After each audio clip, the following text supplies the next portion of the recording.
les bienvenus. Bienvenue, maître.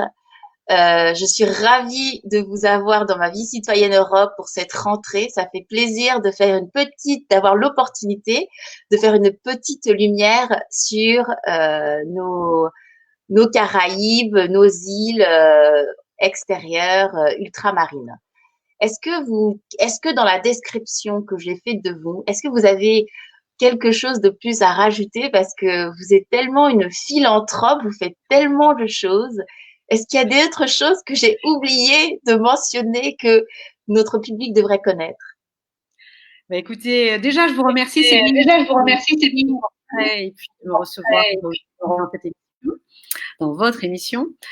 Eh bien, écoutez, pour parler de moi, tout ce que vous avez dit est très juste, mais je dois rajouter une chose, c'est que je suis particulièrement engagée auprès des femmes et j'ai eu le privilège d'avoir un projet sélectionné par la Commission européenne et totalement subventionné donc par l'Union européenne pour accompagner l'intégration des femmes dans la Caraïbe. Donc, nous avons travaillé avec les Suédois et les Danois qui ont bien réussi ces modèles d'intégration pour ces femmes isolées. Et voilà. Donc, au-delà du numérique, de l'éducation, de la formation et des combats que je mène, je suis aussi auprès des femmes parce que nous sommes les potomitans dans nos territoires. Les femmes sont les piliers du développement territorial et il est important de les accompagner.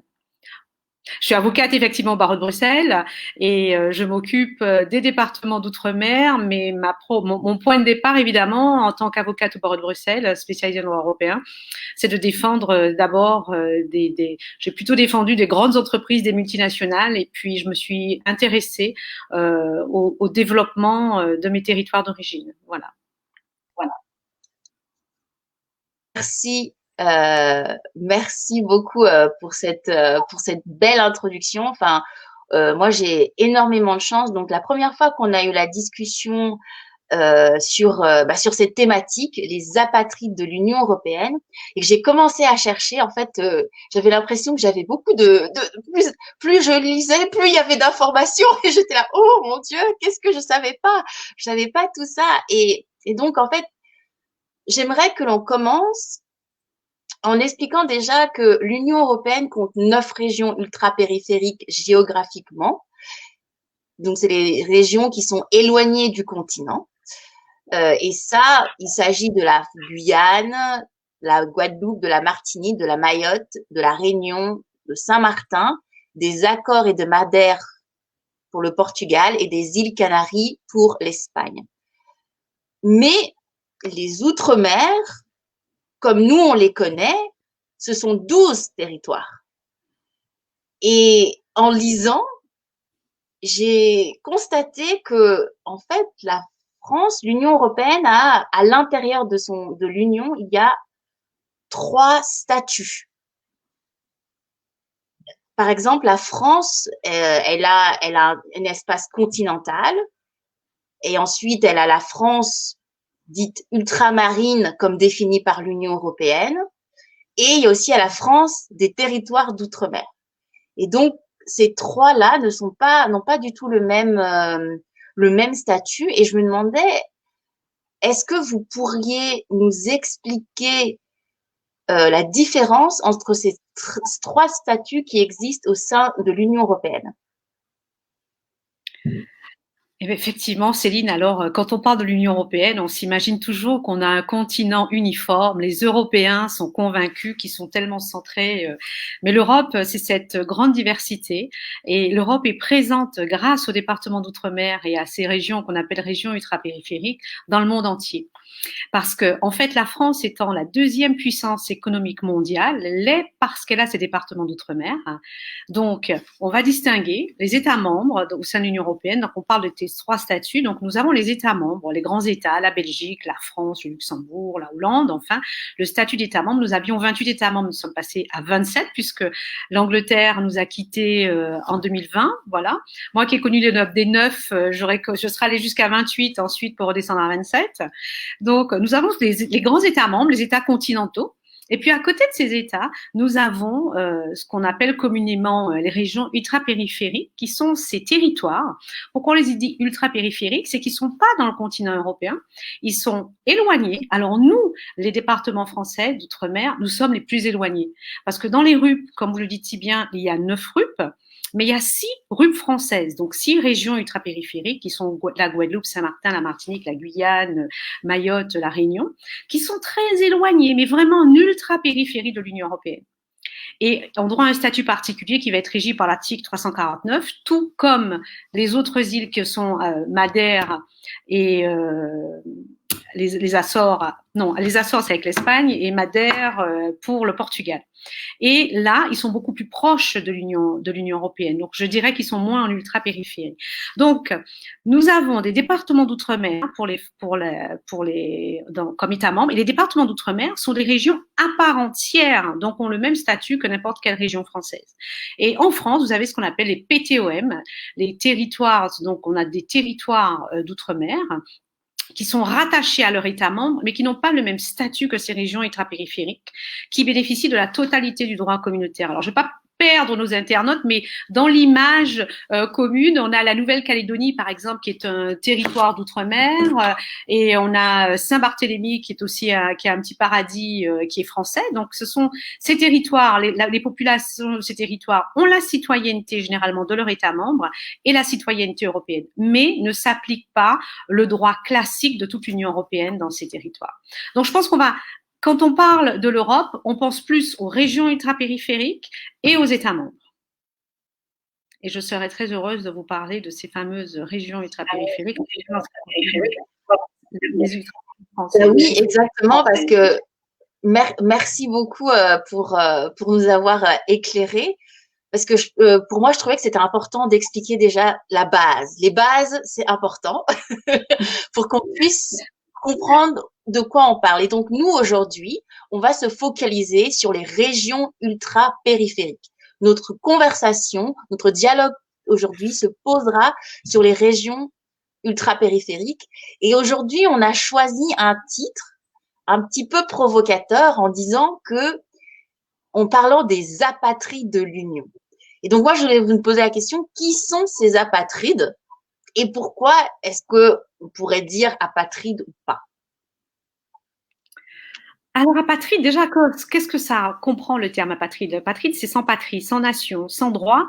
Vous avez des citoyens qui ne sont pas rattachés à un État, quel qu'il soit, à un État membre ou autre, et qui bénéficient en fait pas de protection. Et moi, je suis arrivée à un constat, et c'est pour ça que je voulais qu'on intitule cette émission Les apatrides de l'Union européenne. Je considère que les Français des départements d'outre-mer sont des apatrides. Le droit ne leur est pas applicable. Et je l'ai vécu, je l'ai expérimenté avec grande surprise parce que moi, j'avais quitté ces territoires, j'avais 17 ans, j'ai fait mes études à Bruxelles, à Londres. Et un jour, je suis retournée vivre dans ces territoires. Et là, je me suis rendu compte que ni le droit civil, ni le droit pénal, ni le droit de l'environnement, aucun droit ne s'appliquait à ces populations. Et ça a été une découverte, mais une découverte aussi qui avait été initiée par la Commission européenne, parce que c'est la Commission elle-même qui m'avait interpellée en me disant un jour, écoute, tu t'occupes de politique européenne, de grands sujets européens, mais je me souviens d'une fonctionnaire de la Commission en charge de la politique régionale qui me disait, mais moi je suis quand même atterrée en tant que fonctionnaire de la Commission en voyant que ces territoires n'évoluent pas et on n'a jamais personne qui s'y intéresse et tu devrais t'y intéresser. Donc j'ai décidé de prendre mon bâton de pèlerin et d'y apporter ma contribution parce que des spécialistes en droit européen, il n'y en a pas dans ces territoires parce que ces territoires sont petits, sont isolés et le droit communautaire ne s'applique en général que quand on a une problématique qui relie 3 États membres. Donc, je suis venue en Guadeloupe et là j'ai découvert, mais j'en parle avec stupéfaction, j'ai découvert que le droit commun ne s'appliquait pas à ces populations. Vous voyez, quand on voit l'affaire Zéclair et que les gendarmes peuvent rentrer chez vous, moi j'ai vécu ça. Moi j'ai vécu à mon domicile et je me suis dit c'est un film. J'en ai été tellement interpellée que je me souviens que j'ai écrit à l'époque à Christiane Taubira qui était garde des Sceaux, j'ai écrit à la Commission européenne, j'ai dit mais comment se fait-il qu'il existe un territoire membre de l'Union européenne où le droit commun ne s'applique pas? Et je suis allée plus loin dans ce constat. Nous avons des conventions internationales. On a une convention qui s'appelle la Convention de Bruxelles de bis, qui régit, enfin, je ne vais pas rentrer dans du détail technique, mais en tant qu'avocate, j'ai constaté que rien ne s'appliquait à ces territoires. La protection du droit de l'environnement ne s'y applique pas. Les protections minimum de droits civils. Enfin, on est dans des territoires qui sont capteurs de subventions européennes, mais qui sont encore dans une histoire qui est une histoire liée à la colonisation. On va appeler un chat un chat. D'où mon intérêt et le combat que je mène aujourd'hui pour que le droit s'applique à ces territoires. Alors, merci beaucoup. Là, je vois un peu où on veut en venir. Et je vais mettre un petit élément en plus. Quand je vous dis article 349, c'est sa faute ou c'est pas sa faute? C'est sa faute, c'est sa faute. Vous savez, en droit, on a un principe, on dit que les Français sont très bons pour appliquer ce qu'on appelle une discrimination à rebours.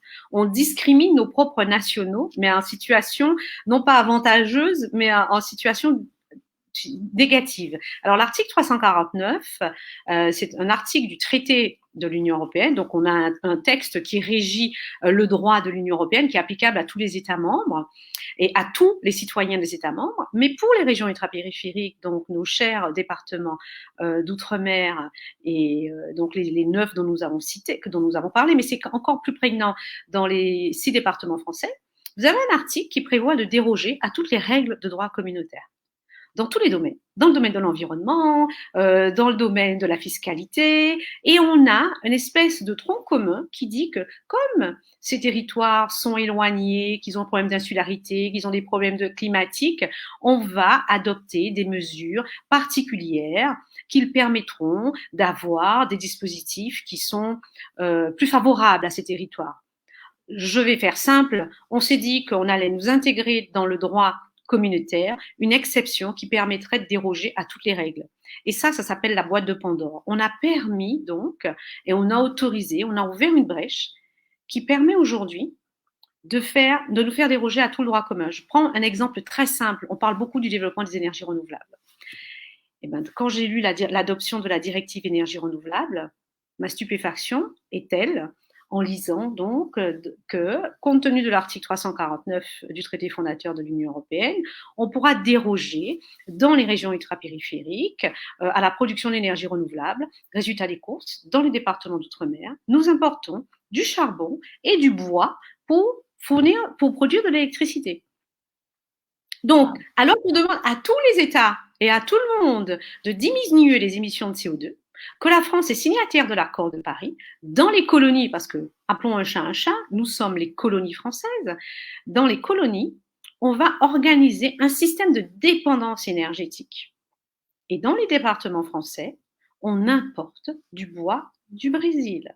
On importe d'abord du charbon et les centrales électriques, maintenant, vont passer à la biomasse importée. Et tout cela avec des subventions à la fois européennes et des subventions françaises. C'est-à-dire que vous qui êtes, si vous êtes en France et que vous payez votre facture d'électricité, ben vous avez une taxe qu'on appelle la CSPE, la contribution au service public de l'électricité, qui permet de subventionner la production de centrales électriques dans les départements d'outre-mer. Mais nous sommes aujourd'hui dans ces départements, nous produisons de l'énergie avec du fioul lourd, du charbon et du bois importé. Et le bois importé, c'est pas un héritage d'il y a pas longtemps, non. C'est-à-dire que notre stratégie pour les 30 prochaines années, c'est de produire de l'énergie à partir de bois importé. Donc, on participe à la déforestation. Nous sommes signataires des accords de Paris. Enfin, nous sommes à l'initiative de l'accord de Paris. Nous donnons des leçons au monde entier. Mais en ce qui concerne les colonies, eh ben non, nous, on importe et on assure cette dépendance. On assure et on est organisé. Mais, ah oui, c'est franchement ce que vous nous dites là est juste incroyable. Et moi, je trouve ça effroyable parce qu'en fait, en lisant cet article 349, quand on le lit, on voit bien que son objectif, ce n'est pas ça. Donc, il y a un vrai détournement et de l'application de l'article 349 du fonctionnement du traité de l'Union européenne par le gouvernement français. Mais est-ce que c'est que le gouvernement français qui se comporte de cette manière par rapport à ces territoires ultramarins, ou est-ce que aussi le Portugal et l'Espagne font la même chose?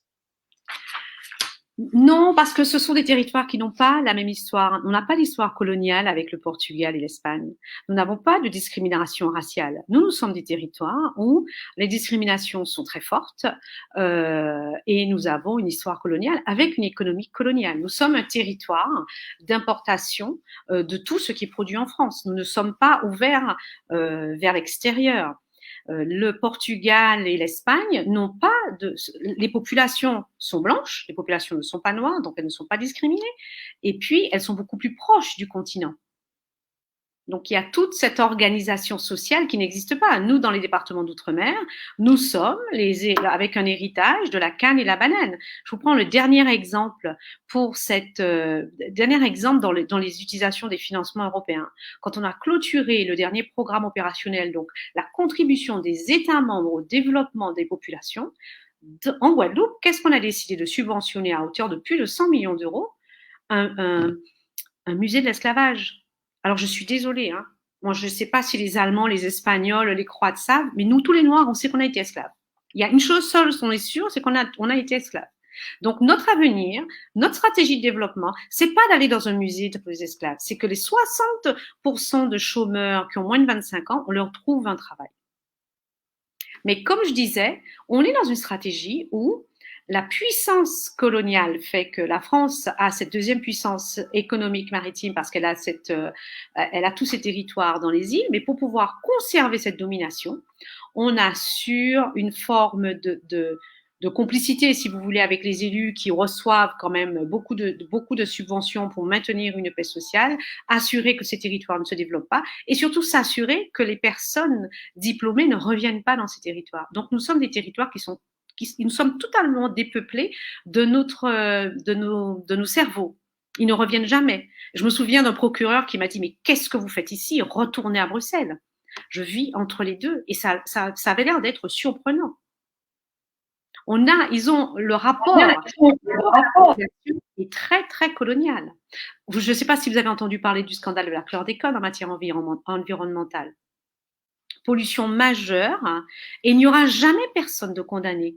Parce que alors que nous sommes membres de l'Union européenne, que nous devrions avoir une protection de nos citoyens et de l'environnement, aujourd'hui, il n'y en a pas. La chlordécone est un pesticide qui a pollué de manière durable la Guadeloupe, la Martinique, donc ces départements. Aujourd'hui, on a des taux de cancer de la prostate, nous sommes les champions du monde. La mer est polluée, nos sols sont pollués. Et c'est un produit qui était interdit depuis 75. On l'a autorisé encore jusqu'en 93. Donc, c'est en parfaite connaissance de cause qu'on a assassiné ces populations. Oui, justement, parce que sur le continent, ça avait été interdit, d'après ce que j'ai compris. La chlordécone avait été interdit sur le continent européen, mais continuait à être utilisée dans les territoires d'outre-mer. Donc, c'est quand même.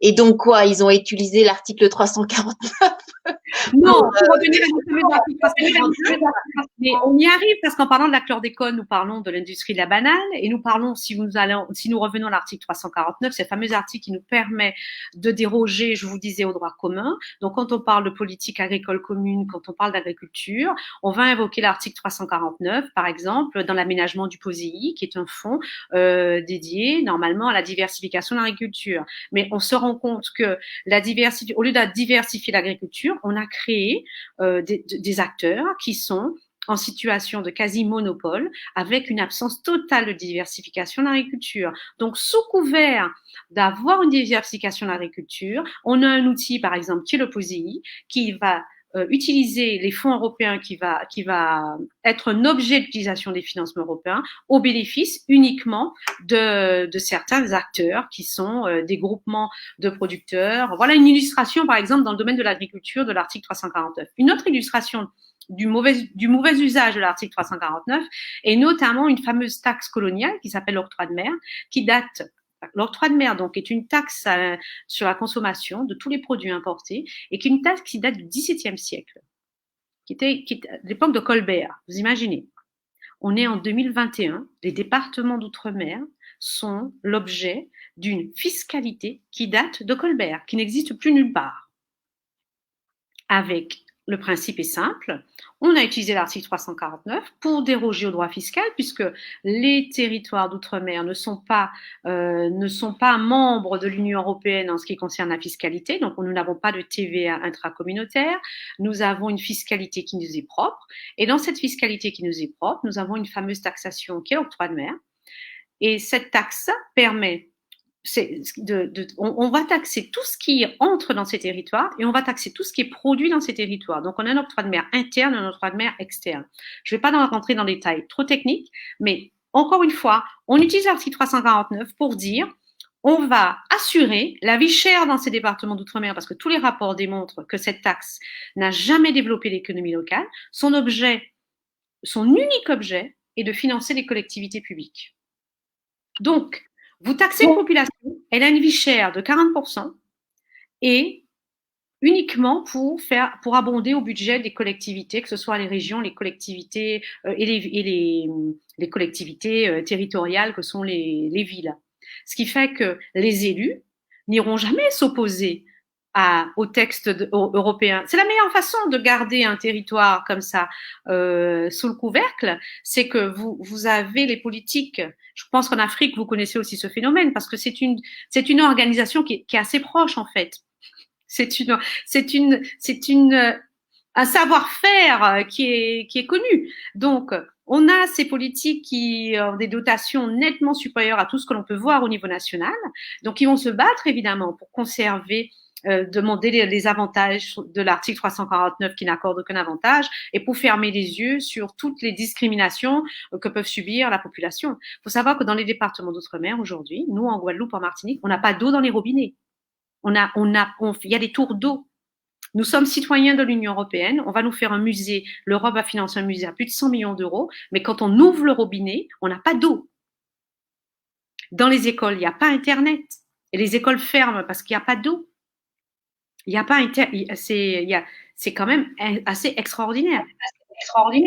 C'est vraiment, enfin moi je trouve ça tellement, c'est juste impensable. Je pense que aucun des citoyens sur le continent sont au courant de ce que vous êtes en train de dire. Que il y a des endroits où sur le territoire de l'Union européenne on ouvre le robinet, il n'y a pas d'eau, mais par contre, je sais que de 2014 à 2020, l'Union a alloué 13,8 milliards d'euros aux régions ultra-périphériques. Donc, où est l'eau? Où est cet argent? Où est cet argent? J'aimerais bien qu'on me le dise. J'aimerais bien qu'on me le dise. Parce qu'aujourd'hui, on n'a pas d'eau. Quand on fait fonctionner nos centrales au charbon totalement subventionnées par l'Europe, on coupe l'eau des agriculteurs parce que l'eau, il n'y a tellement pas d'eau qu'on va même prendre l'eau agricole. Donc, les agriculteurs ne peuvent même plus produire quoi que ce soit. Donc, ils ont perdu cette année, ça a été une grande sécheresse, ils ont perdu leur production parce que l'eau était envoyée dans une centrale. Donc, on n'a pas d'eau courante. On a quasiment, la rareté de l'eau agricole rend l'autonomie alimentaire aussi très difficile. Donc, voilà, je veux qu'on prenne conscience aujourd'hui et à travers aussi cette émission et à travers les messages que j'entends faire passer, on a eu le Covid. Je peux vous dire que c'est une leçon pour l'avenir. Aujourd'hui, l'article 349, qui est cet article d'exception, il doit être utilisé à bon escient. Que l'on aille vers un développement territorial et qu'on n'aille pas demander chaque fois des exceptions et des subventions qui ne vont que dans les poches de certaines personnes. Ici, tout le monde le sait, mais les élus ne disent rien. Et c'est pour ça aussi que je suis là à travers le CREFOM. Donc ça, c'est le Conseil représentatif des Français d'outre-mer. Donc nous sommes, les populations d'outre-mer, nous sommes 3 millions de personnes. Et aujourd'hui, ces 3 millions de personnes entendent parler d'une même voix pour faire remonter au niveau du gouvernement le fait qu'on en a assez d'être traités de manière discriminatoire au sein de l'Union européenne. L'article 349 doit servir nos intérêts et ne doit plus servir les intérêts de quelques industriels qui ont eu l'habitude de penser que les départements d'outre-mer sont des espèces de colonies comme à l'époque de Colbert et que la population, on n'en a rien à faire, on l'empoisonne, on donne accès à aucun droit et que ça puisse se perpétuer. Ce n'est plus possible, ce n'est plus tenable. Donc, à travers le CREFOM dont je vous parlais, oui, et au niveau européen, j'entends vraiment défendre et parler au nom de toute cette population à Paris et puis à Bruxelles au niveau de la Commission européenne et notamment dans le cadre du plan de relance. Voilà. Donc en fait, l'objectif, ce n'est pas de changer l'article 349, c'est d'assurer qu'il est utilisé de manière correcte et pour le bien du développement de ces régions ultra-périphériques, si je vous comprends bien. Et donc ma question, c'est comment, qu'est-ce qui doit changer et comment est-ce qu'on le change et quel est le rôle des 9 parlementaires européens qui représentent les régions ultrapériphériques? Qu'est-ce qu'ils font? Alors, je vous dirais qu'en politique, nous avons des bons, nous avons des mauvais, et que je suis pas là pour faire de la politique. Mais pour revenir à nos parlementaires, de tout temps, je dirais que la France n'est pas exemplaire en matière de parlementaires européens. De tous les États membres, nous n'allons pas exceller dans nos rapports avec nos parlementaires. Qu'est-ce qu'ils font? Ils font ce qu'on leur demande de faire. Si la population ne leur demande pas grand-chose et si la population n'est pas au courant, elle ne peut pas faire pression au niveau des parlementaires. Mais je dirais que mon travail en tant que lobbyiste, puisque mon premier métier est d'être avocate et lobbyiste auprès des institutions européennes, c'est que quand je suis interpellée par une problématique communautaire, j'ouvre une procédure d'infraction. Donc là, sur certains dossiers, j'ai simplement ouvert des procédures d'infraction contre la France et d'autres procédures d'infraction vont suivre. Donc ça, c'est la première étape. Donc ce n'est pas attendre. Je pense que les citoyens de l'Europe ont bien compris que les politiques avaient leurs limites et que nous n'attendons plus grand-chose en réalité des politiques. Et que l'Europe fonctionne de façon aussi, nous sommes des eurocrates, des technocrates à Bruxelles. Quand on a un sujet, il faut être à la table des négociations. Donc là, on est en train de préparer notre future politique de cohésion, nos prochains budgets. Et on a des thématiques. Donc là, très concrètement, avec le CREFOM, avec Mouvement Outre-mer, avec les entités que je représente, c'est échanger directement avec la Commission européenne. Donc j'ai déjà pris la tâche du commissaire à la politique régionale, du commissaire à l'agriculture, de façon à faire parler de nous et à faire remonter nos besoins. Donc, ce sont sur le terrain des réunions avec les agriculteurs. Donc, je récolte les attentes des agriculteurs, de quoi ils ont besoin, qu'est-ce qu'ils veulent, connaître les problématiques et les relayer. Je ne veux plus qu'on parle en notre nom. Vous savez, pendant le Covid, je reçois un dossier aide d'État pour accompagner les agriculteurs de la Guadeloupe. Je vois 38 millions, enfin de l'outre-mer, 38 millions d'euros, soi-disant accordés au secteur du sucre qui serait en crise dans les départements d'outre-mer. Non, le sucre appartient au groupe Caillard. Monsieur Caillard est un milliardaire français qui n'est pas dans les départements d'outre-mer. Et je suis fatiguée, moi, quand je suis en réunion au ministère à Paris, qu'on me dise que c'est un groupe qui emploie 1600 agriculteurs, par exemple, sur une petite île à Marie-Galante. C'est complètement faux. Ce sont des chiffres qui sont faux. Donc aujourd'hui, ma mission, et à travers les associations que je représente, c'est qu'on n'ait plus un filtre entre la Commission européenne et l'État. Parce que l'État se sert dans cette fameuse supermanne que sont les fonds européens et n'a pas intérêt à ce que notre population se développe. Et l'activité de maintenir ces territoires en situation de sous-développement pour capter des montants et des budgets européens importants, ça a toujours été ce schéma classique. Donc nous, c'est terminé. Il faut que l'Europe soit consciente que quand elle agit avec un article 349 détourné et qu'elle porte préjudice à ses populations, on va faire entendre notre voix. Parce que ce n'est plus acceptable. Nous ne voulons pas d'importation de biomasse. Nous ne voulons pas, parce que je vais vous dire qu'on a des choses graves. Nous avons des usines qui sont condamnées pour pollution majeure. Parce que les usines, faut venir chez nous, hein, elles rejettent leurs déchets en mer. Des déchets noirs en mer. Les pêcheurs ne peuvent plus pêcher, par exemple, au large de l'île de Marie-Galante. Il n'y a plus d'activité économique de pêche parce que c'est un groupe de milliardaires, a décidé que c'est pas grave. Ils sont au-dessus des lois, vous savez, ces Français qui sont très riches quand ils viennent chez nous. Mais nous, on en a assez. parce qu'on est empoisonné par l'air que l'on respire, parce qu'il n'y a pas de contrôle de la qualité de l'air, et qui sont eux-mêmes, ils dirigent eux-mêmes l'agence de la qualité de l'air. Vous voyez jusqu'où donc en fait, ce que vous êtes en train de nous dire aussi, c'est que le plan de relance de l'Union européenne et son plan vert, parce que c'est son plan de développement nouveau économique vert qu'ils ont lancé depuis maintenant un an. Il y a une partie qui est vraiment importante sur la biodiversité. Vous êtes en train de me dire que potentiellement, ce plan-là ne pourrait ne pas du tout s'appliquer. La loi climatique qui a été votée récemment au niveau du Parlement européen ne pourrait ne pas s'appliquer si, si les États mettaient en œuvre cet article 349. C'est ce que je comprends. Tout à fait, mais on va aller plus loin. Je dis qu'il a déjà été prévu dans la directive énergie renouvelable de 2018 de déroger à toutes les règles en matière environnementale, puisqu'on prévoit d'importer de la biomasse dans ces territoires, subventionnée par l'Europe. Vous savez, on avait une réunion, je vous disais que j'étais, dans la présentation, vous disiez que j'étais membre d'Insulae. Donc, je travaille avec toutes les îles de l'Union européenne et nous avons une réunion, c'était dans les Açores ou à Malte, et avec la directrice générale de l'énergie, la commission de régulation de l'énergie, donc la France, l'entité française et tous les autres États qui avaient des îles, et j'exposais ce problème. Je lui ai dit, mais arrêtez cette importation de bois dans nos territoires. Nous sommes des êtres humains. Arrêtez de croire que tous nos enfants veulent aller couper de la canne. Arrêtez de mentir à l'Europe. Et je me suis levée et ça a été standing ovation parce que la commission, elle a vu les éléments et les différents États n'arrivaient même pas à imaginer que la France puisse faire ce genre de choses. C'est-à-dire qu'on est en train de subventionner les importations de bois du Brésil. Donc, c'est déjà fait. Ça, au niveau de la directive des énergies renouvelables. Donc aujourd'hui, il s'agit d'éviter le pire et il faut que ça s'arrête. Il faut que l'on fasse savoir au monde entier ce qui est en train de se passer. Et c'est pour ça que dans le plan climat et dans le Green Deal, il est important que nous puissions manifester, nous, citoyens, notre volonté de devenir réellement, entièrement citoyens européens. Parce qu'aujourd'hui, nous sommes des apatrides, et je reviens sur ce thème d'apatride parce qu'il est essentiel. À l'heure où tout le monde parle de développement des énergies renouvelables, de développement durable, nous sommes un territoire où nous importons tous nos aliments. Quasiment. Par exemple, nous consommons beaucoup de poulets.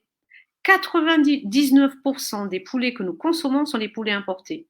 Tout ça parce que le poulet vient de France, il voyage avec un bateau dans une compagnie française, il est vendu dans un supermarché français, et là, la population va consommer le poulet qui vient de France. Et il n'y a aucune motivation, évidemment, à produire localement, parce que ces grands groupes d'industrie agroalimentaire perdraient des marchés quand même qui sont importants. Et chaque poulet qui arrive génère une taxe qui rentre dans la poche d'une collectivité, qui elle-même n'a aucun intérêt à avoir un producteur de poulet sur son territoire, puisqu'on gagne beaucoup plus à avoir un poulet importé. Je schématise, mais j'espère que, avec des exemples simples, je peux me faire comprendre. Et puis c'est surtout, j'ai envie qu'on arrête de mentir, parce que j'ai envie de vous montrer ce dernier texte de la commission, qui fait un état des lieux des évolutions dans les régions ultrapériphériques, et notamment sur la Guadeloupe, où on se félicite de voir le développement des énergies renouvelables. Mais ce n'est qu'un mensonge. Qu'est-ce qu'on dit? Nous, on dit que les énergies renouvelables, que nous dit la France? Les énergies renouvelables pour le département français, c'est l'importation de biomasse du Brésil ou des États-Unis. C'est ça. Quand on redéfinit quand on redéfinit les contours grâce à l'article 349. Ouf! Mais il y a du boulot. Mais c'est fascinant. C'est fascinant de. Mais mon autre question, c'est alors, est-ce que vous pensez, parce que vous venez juste de montrer que donc le 23 mars dernier, la commission a publié un rapport. Donc c'est ce rapport-là que vous montriez et qui se félicitait un peu de tout ce qui s'est passé de 2014 à, on va dire, 2020. Et moi, je me demande, est-ce que la commission est vraiment, parce que comme on a l'impression, je pense que la commission n'est pas aveugle de ce qui se passe. Donc, est-ce que c'est de l'incompétence ou c'est juste ils ne font pas attention à ce qui se passe outre outre l'espace continental de l'Union? Alors, je dirais que malheureusement pour nous, nous sommes souvent une monnaie d'échange dans le cadre des négociations au Conseil. L'article 349, qui est souvent invoqué, permet de dire à un État: laisse-moi passer tel régime dérogatoire pour mes îles, comme par exemple, reviens sur l'importation de je reviens à l'importation de biomasse, et moi je t'accorderai un budget supplémentaire sur ta prochaine négociation. Vous savez, on est toujours une monnaie d'échange. Ça, c'est le premier point. Donc, la commission, parce que on va pas refaire l'organisation des institutions européennes. Vous avez la commission où nous avons les techniciens. Au Conseil, il y a des choses qui se négocient. Et ça, c'est le pouvoir des États et ce sont les hommes forts des cabinets ministériels qui y vont. Et donc là, il y a des intérêts politiques qui sont joués et qui sont au moment où on est autour de la table de négociation. Mais ce qui se passe pour l'outre-mer, ce sont clairement des lobbies puissants qui viennent négocier à la place de ces populations. Et qui sont les interlocuteurs. Moi, je vais donner un exemple simple, ce qui m'avait vraiment choqué. Je fais un projet de Marie-Galante Île Durable, projet lauréat au niveau national, lauréat au niveau européen, membre d'un SULAE, du partenariat SULAE, donc projet subventionné par la Commission européenne. Moi, les services de l'État m'ont dit, nous, on ne veut pas d'autonomie énergétique pour le territoire, hein. Il n'est pas question. On ne veut pas de développement dans ce territoire. Clairement. Et on m'a dit très clairement, le plus haut représentant de l'État m'a dit, la seule chose qui est importante, c'est le développement du groupe Albioma. Donc je lui dis, mais attendez, vous êtes en train de me dire que vous avez des milliers de personnes sur un territoire et tout ce qui vous intéresse, c'est que votre groupe français puisse avoir des actions cotées en bourse et nous, on n'a pas le droit de se développer. Mais ils l'ont mis en œuvre. J'ai eu des fonds FSE, donc le Fonds social européen, pour ouvrir une école de codage. J'ai fait l'ouverture d'une école de codage numérique. L'État s'est empressé de demander la fermeture de cette école. Alors qu'on avait un comité de pilotage organisé pour que le groupe Albioma, tous les services de l'État se pressent pour que les groupes français réussissent, gagnent beaucoup d'argent sur nos territoires, mais on s'assure aussi que rien n'évolue. Donc je n'ai toujours pas compris comment on arrive à demander la fermeture d'une école alors qu'elle peut servir le développement territorial. Vous voyez, c'est ça qui est...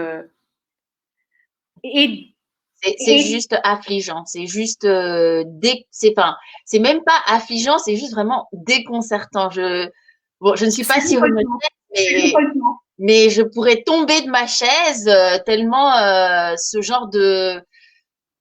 Enfin, on s'attend pas à ce qu'il y ait une telle discrimination de traitement à l'intérieur de l'Union européenne et encore plus à l'intérieur d'un même pays tellement, enfin, on le voit, je pense on le voyait, je pense que étant française venant de la Bourgogne, euh, on voit les différences de traitement. Moi, je le vois au niveau que ce soit juste médias, audiovisuel, enfin, qu'il y a très très peu. Il y a très peu on parle très très peu de ce qui se passe sur ces territoires. Donc, comme on en parle très peu, ben la population continentale, on va dire, n'est pas très, on va dire, éveillée à ça. Je pense que ça, c'est vraiment ça qui est très très dommage.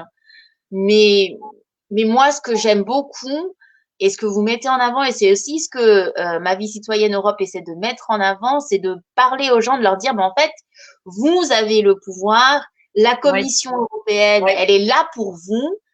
Il faut, ça peut sembler être difficile, mais il y a des issues, il y a des moyens pour parler à la Commission, pour essayer de trouver, de s'organiser pour y arriver. Voilà, donc je trouve ça tellement vraiment vraiment remarquable.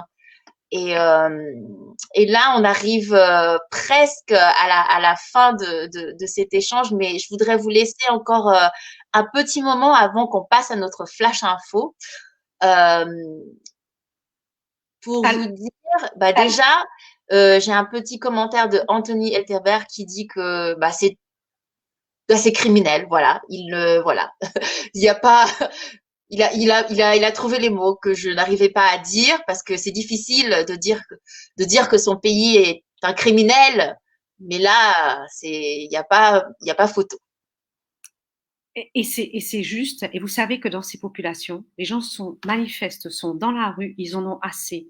Je pense que parce que, avec toute l'histoire coloniale que nous avons, nos parents attendaient mieux. Nos parents nous ont envoyés à l'école avec l'espoir que ce serait mieux. Aujourd'hui, il est temps de comprendre, et l'Europe est notre solution, parce que l'Europe est là pour augmenter le niveau de vie par habitant.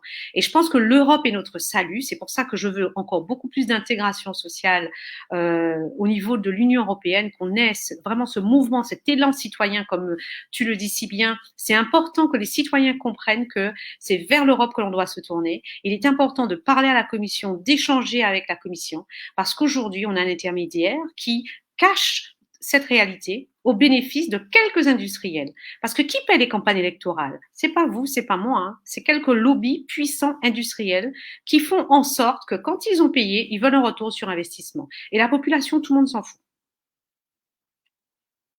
Donc, moi, je suis là pour porter la parole des citoyens. J'ai créé une association aussi qui s'appelle Mouvement Outre-mer et je reçois les agriculteurs, je vous disais, je reçois tous les socioprofessionnels et pour représenter leurs intérêts. Il ne faut plus qu'on ait d'intermédiaires. Nous avons trop souffert. Et nous n'avons plus le luxe du temps. Nous n'avons plus le luxe du temps. C'est toujours ma phrase. Vous imaginez qu'il n'y a pas Internet dans les départements en Guyane. Je vais vous donner l'exemple de la Guyane. Tous les satellites de l'Union européenne sont lancés à partir de la Guyane. Tout Internet par satellite est lancé à partir de la Guyane. Et un jour, je suis en réunion avec la commission. Je dis, mais attendez, il n'y a pas d'Internet en Guyane? Et alors là, la commission me dit, mais la France n'a rien demandé. Oui. Je dis, non, on va arrêter là tout de suite les négociations. Je veux qu'il y ait une charge sur la Guyane. Mais j'ai créé comme ça Caribsat. Parce que si j'attendais, on avait 15 ans de retard. Et les exclus du numérique sont les analphabètes de demain. Donc, systématiquement, on fait en sorte que nous ne soyons pas accompagnés. Donc, moi, je suis allée voir le groupe Eutelsat, j'ai demandé le lancement d'un satellite, j'ai créé une entité. Et aujourd'hui, je peux dire, je suis très fière qu'il y ait dans les zones blanches, dans une partie des zones blanches, pas partout, Internet par satellite. Et en Guyane, les écoles, les municipalités, les hôpitaux, les gendarmeries, les orpailleurs, les industries peuvent fonctionner parce que une petite nana comme moi, elle a eu le culot d'aller voir les institutions européennes. On a une DG qui s'appelle la DG Connect et de dire je veux aussi Internet pour mes citoyens. Parce que moi aussi, j'ai des citoyens de l'Union européenne, nous avons des enfants et nous voulons participer à cette belle aventure qu'est l'Europe. Et votre article 349 et toutes les exceptions, moi, je n'en veux pas. Je ne suis pas noire, vous comprenez? Et ça, c'est le problème que l'on a quand on est en France. Parce que la France, elle a ces espèces, elle considère qu'elle a ses colonies avec les petits noirs gentils à qui on ne doit rien dire. Je vais dire les mots, moi, je vais dire les choses, vous comprenez? Et puis, on leur laisse quelques miettes, on donne quelques sous à leurs élus. Et puis, la population, on la laisse dans le désœuvrement le plus important. Et tous les jeunes s'enfuient. Il n'y a personne de ma génération qui est revenu vivre ici. Je n'ai eu aucun diplômé de ma génération. Waouh. C'est violent. Voilà, c'est vraiment violent parce que comme j'ai expliqué en tout début d'émission, en préparant l'émission, j'étais déjà choquée, mais en vous entendant et en faisant cet échange, je suis encore plus choquée. Donc moi, comme je suis choquée, je veux savoir comment est-ce que moi je peux aider. Voilà, c'est ça que je veux savoir. Comment est-ce que moi je peux aider? Voilà. Je pense que de faire parler ces voix de l'outre-mer et de leur réalité, c'est ça qui est important. Parce que moi, quand je lis qu'il y a un développement des énergies renouvelables dans les départements d'outre-mer, dans un document de la Commission, non, c'est faux. C'est grave parce que il est important que la Commission a sa part de responsabilité. Parce que elle est éloignée, mais elle ne peut plus croire uniquement ce que dit le pouvoir colonial. Parce que qu'a fait Paris? On a un ministère particulier, le ministère de l'Outre-mer. Nous ne sommes pas organisés, nous sommes une région à part entière de la France, donc du compte de la France hexagonale, mais nous sommes dirigés par un ministère de l'Outre-mer. Donc, si vous voulez, nous sommes des citoyens totalement à part. avec une organisation coloniale pour défendre les intérêts de quelques industriels. Et puis, moi, je veux que l'Europe arrête de croire que nos enfants, ils veulent cultiver la canne et la banane. Ce n'est pas vrai. Ce n'est pas vrai. Si leurs enfants ne veulent pas aller cultiver la canne et la banane, c'est pas parce qu'on est noir qu'on a ce passé-là qu'on veut continuer à cultiver la canne et la banane. Vous comprenez? Il faut qu'on arrête avec ces schémas et qu'on gobe, vous voyez. Mais l'Estonien ou le Croate, est-ce qu'il sait même où est la Guadeloupe? Il ne sait pas. Et quand il voit quelques élus qui sont à peine, qui n'y comprennent eux-mêmes rien quand on a nos élus, et qui eux-mêmes ont intérêt à garder une économie coloniale, je vous dirais, parce qu'ils sont subventionnés avec l'octroi de mer, moi j'ai une première échéance. Juin 2021, on doit renouveler ou pas l'octroi de mer. Il ne faut pas renouveler l'octroi de mer. Cette économie coloniale, tous les rapports démontrent que ça est responsable de la vie chère. Il faut que la TAC Sud, donc la Direction générale TAC Sud, comprenne que on ne veut pas. Moi, on m'a déjà dit, mais vous savez, le ministère de l'Outre-mer négocie directement avec Bruxelles, ils vont remettre l'octroi de mer. Non, je ne veux plus, parce que je pense que là, toutes les populations d'outre-mer ont intérêt à descendre dans la rue.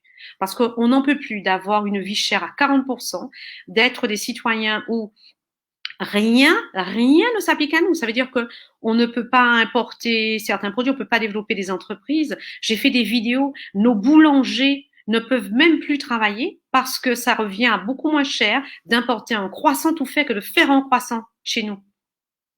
On a du cacao, tout pousse chez nous, toute l'année. Nous n'avons pas d'hiver. Mais nous ne pouvons pas produire nos aliments parce qu'on n'encourage pas l'agriculture, la diversification agricole. Les services de l'État, la DAF par exemple, rien du tout. Nous avons une politique agricole commune avec des subventions normalement qui devraient être accordées pour l'installation des jeunes agriculteurs. Ce n'est pas fait, c'est refusé. Je suis des dossiers en ce moment et je peux vous dire que je suis effarée. Par contre, donner 38 millions d'euros à la COFEP, qui est le numéro 2 des spiritueux français, qui est situé en France, ça ne dérange personne. Parce que M. Caillard, lui, j'ai eu plusieurs préfets qui m'ont dit, mais il rentre à l'Élysée, il est le copain des présidents de la République. Mais moi, je m'en fous, moi, qu'il soit là. Mais que l'argent de l'Allemand, il faut dire aux Allemands, aux Croates, à tous les autres, à quoi sert leur argent. Parce que s'ils sont responsables de notre sous-développement, eh bien, on devrait aussi alors le faire savoir au niveau de la Commission européenne. Exactement. Je suis tout à fait d'accord parce que dès lors que c'est de l'argent de l'Union européenne, il ne faut pas juste attendre que ça change au niveau national, il faut faire changer au niveau européen. Il faut aller voir. Là, en ce moment, c'est la présidence portugaise, donc j'invite à ce que vous alliez les voir parce qu'ils sont très très ouverts quand il s'agit de ce genre de questions. Surtout que je sais que l'une des priorités de la présidence est la biodiversité fait partie de l'une de ses priorités. Et je vois que nous avons une question pour vous de Daniel Dalin. Merci beaucoup pour les commentaires d'avant de Will Eroni, de Freddy et de Isabelle Duchbalu. De Daniel Dalin. Maryse, penses-tu vraiment que le problème du manque d'eau n'est pas dû à la responsabilité des élus outre-mer? Eh bien non. Eh bien non, je ne pense pas que ce soit la responsabilité de l'outre-mer. Vous savez, c'est le principe de la patate chaude. Vous avez un contrat de concession, c'est-à-dire qu'on donne à une entreprise privée, on ne va pas la citer, c'était la Générale des Eaux à un temps, un contrat de concession qui fait que une entreprise privée est chargée d'un service d'intérêt général qui est la fourniture d'eau. En contrepartie donc de la vente de l'eau, donc vous avez un contrat de concession, vous êtes chargé de la vente, donc vous récoltez les recettes, mais vous avez une obligation d'entretien du réseau. Or, aujourd'hui, nous n'avons pas d'eau dans nos robinets parce que le réseau n'a jamais été entretenu. Ça veut dire que les entreprises, c'est exactement la même chose avec l'électricité parce que le problème d'eau qu'on a aujourd'hui sera le même concernant l'électricité. J'y reviens.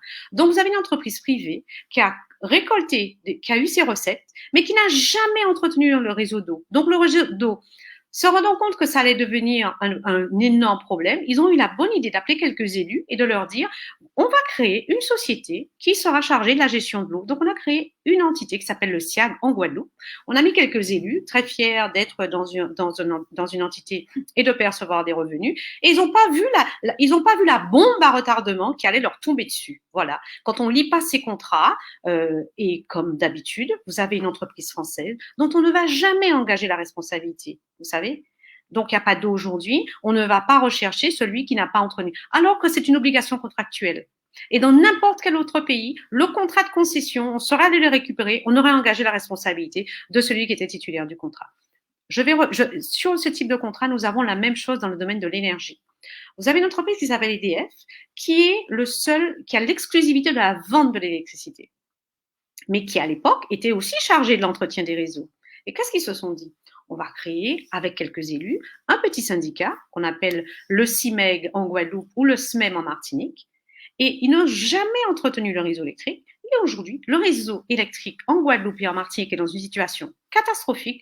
On a des coupures d'électricité. Je vais vous donner un exemple simple.